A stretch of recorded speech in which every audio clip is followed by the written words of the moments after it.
नमस्कार, लोकसभा टीवी की इस खास प्रस्तुति में आपका स्वागत है। मैं हूं प्रियंबरा।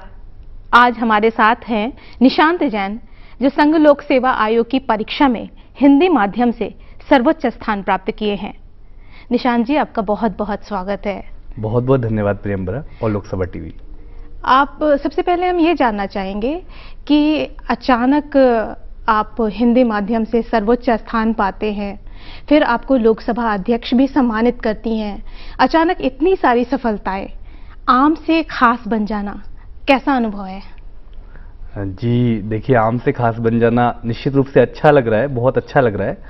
लेकिन साथ में मेरी एक ये भी कोशिश है कि मैं सफलता को हैंडल भी कर सकूं, यानी जिस हम्बलनेस की वजह से मैं यहाँ तक पहुँचा हूँ उसको बनाए रख सकूं। और मेरी फैमिली और मेरे फ्रेंड्स मुझको इसमें बहुत सपोर्ट कर रहे हैं। आप अपनी पृष्ठभूमि के बारे में बताएं। मैं मेरठ से हूँ, उत्तर प्रदेश में एक छोटा सा शहर है मेरठ। और मेरे पिताजी एक प्राइवेट सर्विस में थे, जब रिटायर हो गए। मदर मेरी गृहिणी है और मेरे बड़े भाई जर्नलिस्ट हैं। छोटी बहन भी एक गवर्नमेंट जॉब में है। इस तरह से मेरा परिवार है, भाभी भी है मेरी और छोटा सा भतीजा है आगम। तो और मैंने बीए किया हिस्ट्री, पॉलिटिकल साइंस और इंग्लिश में, और एमए हिंदी लिटरेचर में किया। फिर मैंने एमफिल किया दिल्ली यूनिवर्सिटी से, और अभी मैं लोकसभा सचिवालय में हिंदी सहायक के पद पर काम कर रहा हूँ। जी, तो आपका जो विषय मतलब जो चुनने की प्रक्रिया रही है वो भी आपकी बदलती रही है हर वर्ग के हिसाब से? देखिए, मेरा इंटरेस्ट था लैंग्वेजेस और लिटरेचर में। इंग्लिश लिटरेचर को भी मैं उतना ही एंजॉय करता था, और जब मैं हिंदी लिटरेचर मैंने चुना तो उसमें भी मुझे कई चीजें ऐसी होती हैं जो दोनों लिटरेचर्स में कॉमन होती हैं। तो जो मूवमेंट्स होते हैं, लिटरेरी मूवमेंट्स होते हैं, वो पहले वेस्ट में फिर ईस्ट में आए, तो उन सब में एक संबंध है। तो मैंने उस संबंध को खोजने की कोशिश की, और दोनों भाषाओं का बीच जो संबंध है वो भी मुझको बहुत काम है। और ट्रांसलेशन में मेरे को बहुत हेल्प मिली इससे। जब दोनों भाषाओं पर आपकी कमांड होती है तो अच्छा अनुवाद कर पाते हैं, अच्छा लिख पाते हैं, और मैं बहुत अच्छा महसूस कर रहा हूँ। जी, आपने अपना माध्यम हिंदी चुना। आमतौर पे हिंदी माध्यम को लेकर लोगों के मन में एक हिचकिचाहट होती है, एक संकोच होता है। क्या आपके मन में कभी नहीं हुआ? देखिए, इस बारे में मैं आपको बताऊं कि मेरे मन में कभी ऐसा कोई संकोच नहीं था। मेरी पूरी पढ़ाई हिंदी माध्यम में हुई, और मैंने इवन पोस्ट ग्रेजुएशन भी हिंदी लिटरेचर में किया, एमफिल भी किया उसके बाद हिंदी में। तो मेरे को ऐसी कोई उलझन नहीं थी, ऐसी कोई हिचकिचाहट नहीं थी कि हिंदी माध्यम में ना लूं तो उसमें ऐसा होगा, ऐसा कुछ भी नहीं था। और मैं बाकी सब लोगों से भी यही कहता हूं कि जिस भाषा में, जिस माध्यम में आप खुद को अच्छे ढंग से अभिव्यक्त कर सकें, क्योंकि सारा खेल राइटिंग स्किल और एक्सप्रेशंस का है। तो हाउ यू एक्सप्रेस योरसेल्फ, अगर आप हिंदी में अच्छे से अभिव्यक्त कर पाते हैं तो बेफिक्र होके, इवन मैं तो कहूँगा मराठी या तमिल में भी अगर अच्छे से अभिव्यक्त कर पा रहे हैं तो उसी को चुनें। आपका सब्जेक्ट क्या रहा था? मेरा वैकल्पिक विषय था हिंदी साहित्य। जी, तो हिंदी साहित्य लेना भी एक बहुत बड़ी बात है। तो आपको इस विषय को चुनते समय कहीं कोई हेजिटेशन नहीं हुआ, कोई संकोच? मैंने ग्रेजुएशन के दौरान ही सोच लिया था कि क्योंकि मुझे हिंदी साहित्य में, लिटरेचर और लैंग्वेज में बहुत ज्यादा रुचि थी। ग्रेजुएशन में इंग्लिश लिटरेचर मेरे पास था, और एमए मैंने हिंदी से किया। तो भाषाओं और लिंग्विस्टिक्स में और साहित्य में मेरी रुचि थी, और मुझे बहुत मजा आता था। तो मुझे लगा कि शायद सिविल सर्विसेज के लिए भी मेरे को हिंदी साहित्य ही चुनना चाहिए। और फिर आगे मैंने पोस्ट ग्रेजुएशन और एमफिल भी हिंदी में किया, तो मुझे बिल्कुल भी ऐसा नहीं लगा कि मुझे इसको लेने में कोई दिक्कत होगी। और इसके बाद हुआ भी ऐसा ही कि मुझे हिंदी साहित्य में शायद सर्वाधिक अंक मिले हैं इस बार। हिंदी साहित्य को लेकर के इस अनुराग के पीछे कोई कारण, कोई वजह है? मतलब ऐसा कोई टर्निंग पॉइंट तो ऐसा तो कुछ नहीं है, लेकिन हाँ, हिंदी साहित्य को लेकर सहज अनुराग था। मतलब जब पढ़ता था स्कूल में तो कविताएं पढ़ते पढ़ते अपने आप याद हो जाती थी। मतलब मुझे कभी कविताएं याद करने के लिए कोई एफर्ट नहीं करना पड़ता था। और इवन 8वीं क्लास से मैंने कविताएं लिखनी भी शुरू कर दी थी। पहली कविता जो मैंने बच्चों के लिए लिखी थी, पहली बारिश के नाम से, वो एक लोकल न्यूज़पेपर में छपी भी थी। तो उसकी चंद लाइनें, चंद पंक्तियां क्या आप सुना पाएंगे? चुन्नू मुन्नू देखो आई, मौसम की पहली बरसात, गर्मी से राहत देने को लाई ठंडक का एहसास, और छतरी रेन कोट लेकर यह प्यारा सा मौसम आया, गरम पकौड़ी खाने को है मन सबका ललचाया। अरे वाह बहुत बच्चों के लिए एक ऐसी कविता लिखी थी, तब मैं खुद भी बच्चा ही था। जी, तो अच्छा, आप साहित्य में आपका अपना मतलब और भी शौक होंगे ना, जैसे लेखन आपका शौक है, इसके अलावा और भी कुछ शौक रहे हैं आपके? लेखन के साथ साथ मुझे कविताएं लिखना और उनका पाठ करना तो पसंद है ही। कई बार मैंने कवि सम्मेलनों में भी पार्टिसिपेट किया है, लेकिन मुझे एंकरिंग करने का भी बहुत शौक है। जी, आपने कभी एंकरिंग की है? बिल्कुल, मैं अपने स्कूल कॉलेज में एंकरिंग करता रहा और मैं अपने ऑफिस में यानी लोकसभा सेक्रेटेरिएट में भी कई प्रोग्राम्स की एंकरिंग कर चुका हूँ। आप लोकसभा सचिवालय में काम करते रहे हैं, यानी कि काम के साथ साथ आप इस सफलता को प्राप्त किए। तो ऐसा आमतौर पे ऐसा कहा जाता है कि जो सिविल सर्विसेज की तैयारी करते हैं उनके लिए 8 से 10 घंटे पढ़ना बहुत ज़रूरी है, वो समाज से कट जाते हैं। क्या आपको कभी ऐसा महसूस नहीं हुआ, क्योंकि आप यहाँ पे अपना समय भी देते थे, साथ साथ आपकी पढ़ाई और इसके साथ साथ ये सफलता? देखिए प्रियंबरा, सबका अपना अपना तरीका होता है तैयारी का। मेरा तरीका ये था कि मैं खाली रहकर एकदम से पढ़ाई नहीं कर पाता, मैं बिजी रहकर मुझे पढ़ाई करना अच्छा लगता है। मतलब मेरा एक सीधा सा उसूल है कि व्यस्त रहें और मस्त रहें। तो मैं पढ़ाई के साथ साथ टाइम मैनेजमेंट करता था और उसके साथ रिवाइज करने की कोशिश करता था। और तैयारी मैंने पहले भी की हुई थी, लेकिन मैं उसको बराबर रिवाइज करता रहता था ताकि वो चीज़ें अंदर हृदय में उतरें अच्छे से।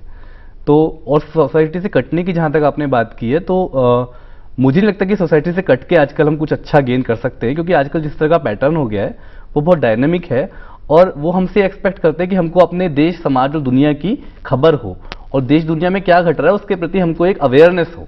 जी। तो वो समाज से कटकर शायद प्राप्त करना मुश्किल है। ये आपका पहला अटेम्प्ट था? मेरा ये दूसरा प्रयास था। तो पहले प्रयास में असफल होने के बाद फिर आपको कहीं ऐसा नहीं लगा कि अगला प्रयास करें ना करें, कहीं अपना सब्जेक्ट, अपना विषय बदल दें या फिर अपना माध्यम बदल दें, इस तरह की बातें आपके दिमाग में नहीं आई? जी बिल्कुल, आप ठीक कह रहे हैं। पहला प्रयास मेरा जो था उसमें पहले ही चरण में यानी प्रीलिम्स में ही असफल हो गया था। तो उस बार एकदम से बहुत निराशा का एहसास हुआ, क्योंकि कभी मैं किसी एग्जाम में फेल नहीं हुआ।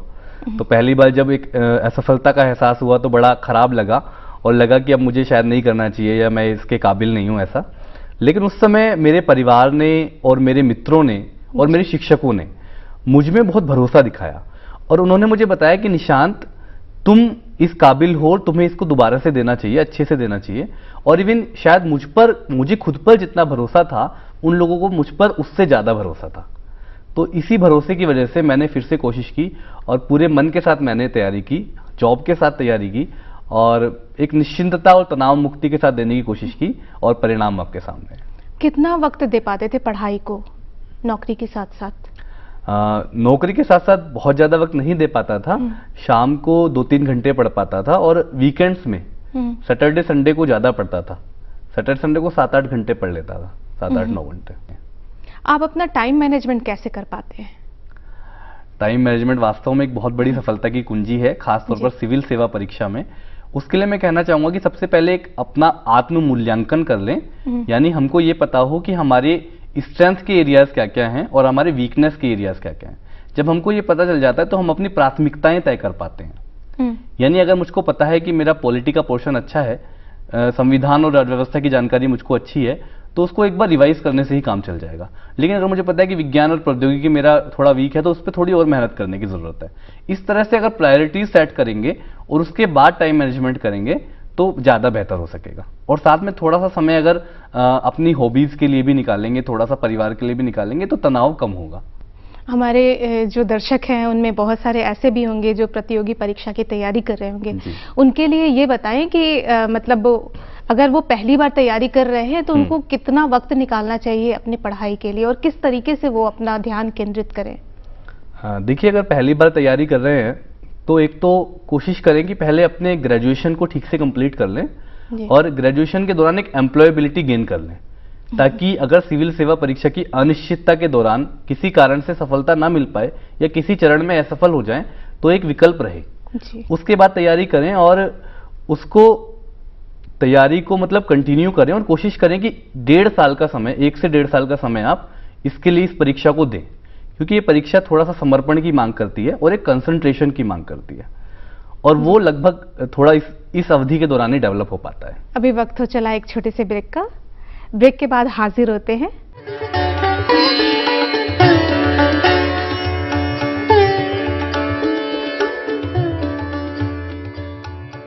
के लिए, परिवार के लिए, अपने दोस्तों के लिए व्यक्त निकाल सकूं।